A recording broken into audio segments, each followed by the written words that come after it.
Parlons d'art martial japonais ce matin sur TV Vendée dans cette troisième édition de la matinale de l'aïkido puisqu'un stage va avoir lieu tout le week-end et ça commence ce soir à Beauvoir-sur-Mer. C'est la 20e édition cette année, l'occasion d'en savoir un petit peu plus sur cette discipline et on en parle justement avec notre invité du jour, Yannick Audusso. Bonjour. Vous êtes responsable d'Aïkido France Kumano Association, c'est le club qui organise ce stage. Oui.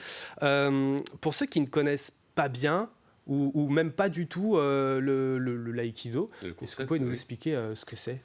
L'aïkido est un art japonais, comme tout le monde peut le savoir, basé surtout sur la défense. Et c'est un art qui est tiré des samouraïs, avec le sabre, le bâton, et qui a été enlevé de toute sa forme d'agressivité par le fondateur de l'aïkido, Marie Ueshiba. En 1940, il a créé cet art, qui a été déclaré au Japon. D'ailleurs, un des seuls arts qui a été autorisé par les Américains pendant la Deuxième Guerre mondiale lors de l'occupation. Et parce qu'il était enlevé de toute son essence guerrière. Donc, petit à petit, Marie Ueshiba, au CNC, a développé un esprit, une harmonie, un esprit de paix, voilà, pour... Donc c'est avant tout une discipline de défense que d'attaque, c'est ça ? Oui, plutôt, oui. Oui. On pourrait confondre un peu l'attaque et l'anticipation. Quand un agresseur s'approche de vous, on pourrait anticiper plutôt l'attaque que attaquer le partenaire. Plutôt enlever l'agressivité, diriger l'attaque pour amoindrir l'attaque et puis être plus zen un peu dans la démarche, ne pas blesser l'adversaire, simplement le diriger. Oui, voilà. Donc ça peut être aussi efficace pour ce qui est du self-défense, par exemple. Complètement. J'ai vu des fois dans des émissions, le GIGN s'entraîne à beaucoup de techniques d'aïkido pour enlever les couteaux, pour les projections, des choses comme ça. Ça existe, oui. Est-ce que si je vous dis que l'aïkido, ce n'est pas qu'un art martial, c'est aussi un art de vivre, qu'est-ce que vous en pensez ? Je suis d'accord, c'est une philosophie aussi. Qui est aussi tiré du shintoïste. Il y a une partie religieuse au Japon sur l'aïkido. Bon, chaque club après développe sa philosophie en fonction de son entraîneur, de son sensei. Bon, tout le monde y trouve un peu son compte. C'est un art de vie, c'est de la détente, c'est du respect, c'est tout ça en même temps, quoi. Et toutes ces valeurs-là rassemblées, on imagine qu'il y a beaucoup de bienfaits, aussi bien, donc vous l'avez dit, physiques que même, j'ai envie de dire, mental. Et quels sont ces bienfaits ? La détente, l'esprit, comment pourrais-je... Difficile à décrire l'aïkido en réalité.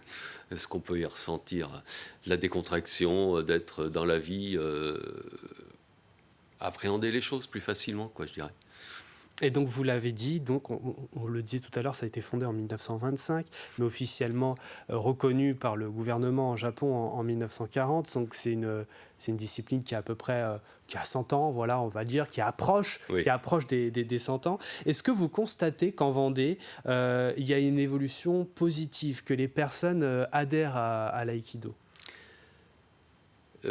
Je dirais pas trop, c'est pas un art qui a de compétition, donc on voit pas ça à la télé, bien sûr. Les jeunes ne connaissent pas, ils connaissent le judo, le karaté, le taekwondo, des choses comme ça.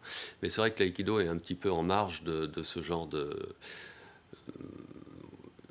médias, quoi. Et donc c'est vraiment des personnes intéressées par la philosophie souvent qui viennent nous voir, et puis l'effet Covid aussi nous a fait aussi pas mal de mal au niveau fréquentation. À Beauvoir, nous sommes une petite douzaine, ça n'empêche pas de faire de belles choses, comme vous voyez à l'écran. Et donc, vous parlez du judo, du karaté, du taekwondo, ça veut dire, est-ce que ça arrive aussi que des gens qui pratiquent ces sports de combat s'orientent vers l'aïkido ? On l'a vu, ça ? Oui, tout à fait. Les personnes d'un certain âge qui ne peuvent plus pratiquer certaines conditions le judo ou le karaté peuvent se rapprocher de nous en vieillissant, ça arrive, oui. Et donc, afin de promouvoir aussi la pratique, il est organisé un stage tout au long du week-end. Est-ce qu'on peut en savoir plus ? Ah oui, tout à fait. Nous faisons venir maître Tasaka Sensei. Il est à Shingun, au sud du Japon, en dessous Osaka. Et son maître, qui était 10e dan, était l'élève du fondateur de l'aïkido. Donc nous avons une ligne directe de l'aïkido, du fondateur, au maître 10e dan et Tasaka Sensei, ainsi que mon professeur Axel Tulé, qui était aussi élève d'Eikichushi Sensei, le 10e dan. Donc il se connaissait au Japon, il est passé quelques années là-bas. Donc c'est ce qui permet d'avoir cette filiation avec le Japon direct. Ça fait donc la 20e année que nous l'invitons et il est arrivé hier soir. Il est arrivé il a participé aux 20 éditions.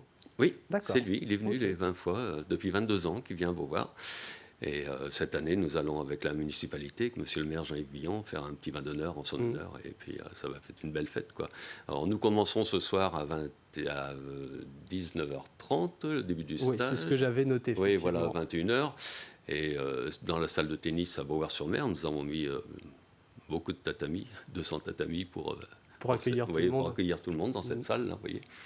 Là, ça fait du monde. C'était l'année dernière, oui.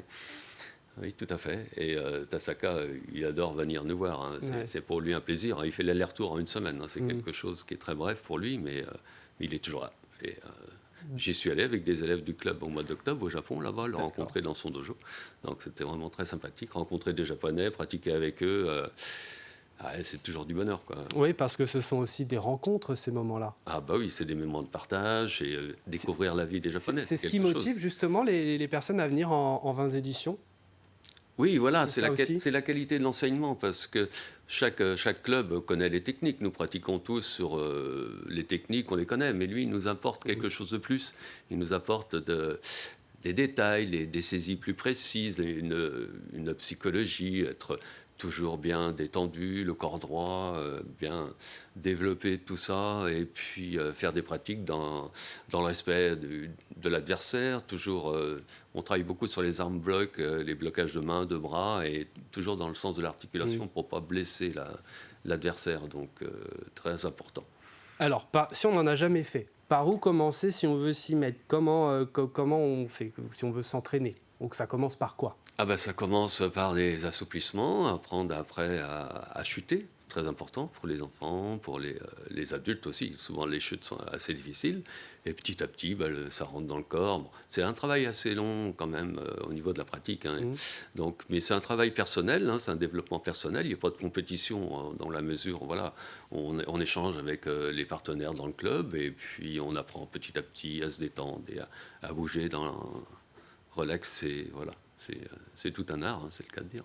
Et donc je rappelle qu'il est organisé donc ce week-end à partir d'aujourd'hui, ce soir, un stage d'aïkido du côté de Beauvoir-sur-Mer. Ça se passe au dojo, salle Omnisport. Oui. Donc c'est à partir de 19h30 ce soir jusqu'à 21h et demain et dimanche de 10h à 18h30, c'est bien ça? Oui, voilà, avec une coupure le midi bien sûr et voilà, donc sur ces 3 jours. Merci beaucoup Yannick Audusso d'être venu sur le plateau de la matinale pour nous en parler. C'est moi qui vous remercie.